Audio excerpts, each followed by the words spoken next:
Let's get into the show. The main story this week is Canelo Alvarez, who, according to Mike Coppinger over at The Ring, will undergo elbow surgery that is expected to keep him sidelined through at least the first half of 2026. There was some talk over the last couple of weeks about scheduling a rematch with Canelo and Terence Crawford. That is now off the table as Canelo figures out his next move. So, Sergio, what does this mean for Canelo Alvarez? It means the end is near for a great champion and a great career like Canelo Alvarez, and there's no shame in it. He's been a professional fighter since 15 years old. He's won everything you could possibly think of. From he started at 140 and going all the way to 175. He already broke down barriers. He's almost a billionaire. He's set for life, and his kids are set for life. So look, everything that was expected of Canelo, he exceeded. All right, so it's a successful, incredible career that we're going to remember forever. But just like every other great, Muhammad Ali and Oscar De La Hoya and Manny Pacquiao, and think of all the greats in boxing. They've had this point in their career where injuries start piling up, inactivity starts coming up. They start losing to guys that they aren't supposed to be losing to, or up and comers. This is what's happening to a 35-year-old fighter that's been fighting professionally since 15, a guy that has 70 plus fights, a guy that wear and tear is incredible. So think about all the injuries. Forget the elbow, and I'll get to the elbow after this statement, because elbow injuries, it might sound innocuous is a word, like harmless, like, oh, my elbow. But dude, ask any tennis player. Tennis elbow is painful, all right? So I'll get to that. Then knees in the back and all that other stuff, or ribs.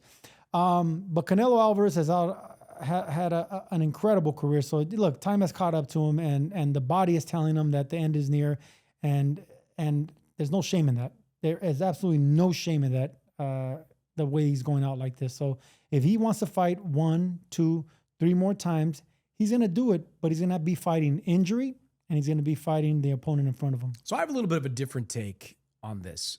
I think this injury buys Canelo a little bit of time before he goes into a rematch with Crawford, because I think a rematch is inevitable.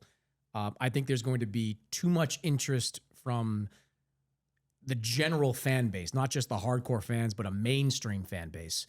Too much money on the table, and there's too much pride in Canelo Alvarez to go out the way he went out against Terence Crawford. But this injury and his subsequent recovery is probably going to push that fight into 2027, I want to say. What? Because hold on, hear me out. Let's assume, for the sake of argument, that this elbow injury keeps Canelo sidelined till September of 2026. When he comes back, he's not coming back against Terence Crawford. Like, if you're coming off an injury, and I'll let you talk about the significance of an elbow injury, but if you're coming off an injury of that type of significance, where you had surgery and you're sidelined for a year, basically, you're coming back the same way Canelo came back after he had a hand injury in 2023 against John Ryder. You're coming back against that type of guy in that type of environment. You're not going right back in against a guy that beat you up the last time out. So my read on this is like, all right, it's not good, because it's another surgery that Canelo's having at his age.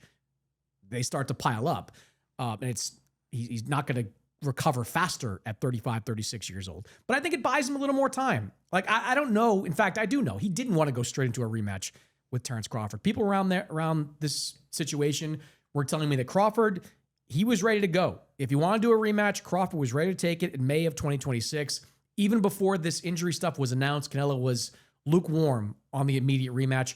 I think this buys him a little bit of time and sets it up for a shot against Crawford in 2027, where Crawford will be pushing 40 at that point. As old as Canelo is, Crawford's going to be older as well. So I think it buys him some time. It's funny how you can be pessimistic about a lot of things, but you can be optimistic when it comes to delusional fights like that, because that fight one is probably not going to happen because Canelo doesn't want it to happen. So this was probably a fortuitous injury or a nagging injury that he finally decided to take care of, because he lost in a dominant fashion. So You keep saying lost in a dominant fashion. You had the exact same I don't scorecard care that about I the did. scorecard because I'm bad with numbers. I know what I saw, and it was a And on one-sided fight. Twitter, you had it 6-5 going to the 12th. But I was sitting in the nosebleed with the You Netflix keep tickets saying that you you were got sitting me. in the nosebleeds. You were sitting in a better position than I was. You were No, the I lower wasn't. bowl at Allegiant Stadium. Stop rewriting history. I'm not rewriting history. I was tweeting, and I was very high up by the bird section. Okay, were so not look. that high up. Aside from that, I'm not a scorer. So don't be judging my scorecards. All right, don't be judging me and my tweets and my scorecards. Anyway, where were we? You're talking about Canelo, it being fortuitous for Canelo not to have. No, it just so happens that he's taking care of it now. I mean, injuries, fighters fight through injuries. Anytime a fighter says, I'm 100% for this fight, he's lying. All right, well, how bad is an elbow injury then? Man, it's probably the worst injury aside from a rib and a back injury. Because an elbow injury, of course you're punching with your fists, but you can wrap your fists. You can't wrap your elbow. And mind you, I used to put that KT kinesiology tape on my elbows. Oh, I know. And I used to put them on my knees and my back. I looked like a damn mummy at the end of my career. I know a stablemate of yours does the exact same exactly. thing. There you Okay? go. So the injuries are catching up to you. So no matter if you're not losing, no matter if you're still at the highest level, competing against the absolute best, in camp, you've been fighting injury. In camp, you've been having to spar less rounds, run less miles. Forget run. Canelo doesn't even run no more. He swims. He cut back his running because of his knees. Running, but I'm sure Sergio, running is not, I always think running's overrated. Running is... Of course you do. Well, no, running is, and for the record, I know your trainer and how he trains people. You weren't running miles either, okay? You were doing sprints more than you're doing running. Running is people need to lose weight. Canelo takes pretty good care of himself in between fights. We concentrated more on sprints, on football drills, on quick twitch. He was a big fan of quick when you were in your muscles. best, you were in good shape. You were he liked everything quick. He didn't like things long and plodding and taking your time because that's not how boxing is. Boxing's quick. You got to react. So he wanted those type of leg muscles to be activated. So that's why he concentrated on that. And that's the way it should be. Canelo doesn't have quick twitch muscles when it comes to his lower body. He's quick up top. That's what makes him special and great. But downstairs, he's always been flat-footed and heavy-footed. He's always been slow. He never really was a mover and a shaker. So now, add the age to Canelo at 35 years old, add the wear and tear, add the knees, the bad knees, and everything else. Of course, he's gonna be a hazard now. I mean, that's what he is now, pretty much. Every camp that he goes into, he has to work smarter, not harder, like you always hear. But man, Mexicans don't like to hear that, man. Mexicans, and I trained around them, they have one gear. They train their asses off. That one gear is maybe third gear to most boxers, but that's how they spar, that's how they train, that's how they run. I seen these guys run mountains, and they run mountains like freaking deer. And that's how these Mexicans, whatever they lack in talent, speed, and power, they make up for in conditioning and hard work. Canelo was blessed with skill and hard work ethics, but now the hard work ethics are falling behind because he can't work as hard and put it into another gear because of injury. All right, so putting Canelo aside for a moment because it's going to be a while before he's back. What does this mean for Terrence Crawford? Terrence Crawford's made it clear he's not going to retire. He's looking for big fights, big paydays. What's the big payday out there on the horizon for Terrence Crawford if Canelo is not available? Maybe one of these fights that are becoming popular between MMA and boxers, maybe something like that. Is there an MMA guy right now that interests you at all against Terrence Crawford? What's that one guy with the pink hair? Sean O'Malley or something like that? But he's too light. I think he's like 130. I don't know, but that would be interesting because he has hands. Something like that. He's not going to beat Terrence Crawford. I have no point. None of these My thing here, MMA guys are going to be a boxer. This is something you brought up before, and now that Canelo is not available, I think it has a little more legs to it. And that's Chris Eubank Jr. If Chris Eubank Jr.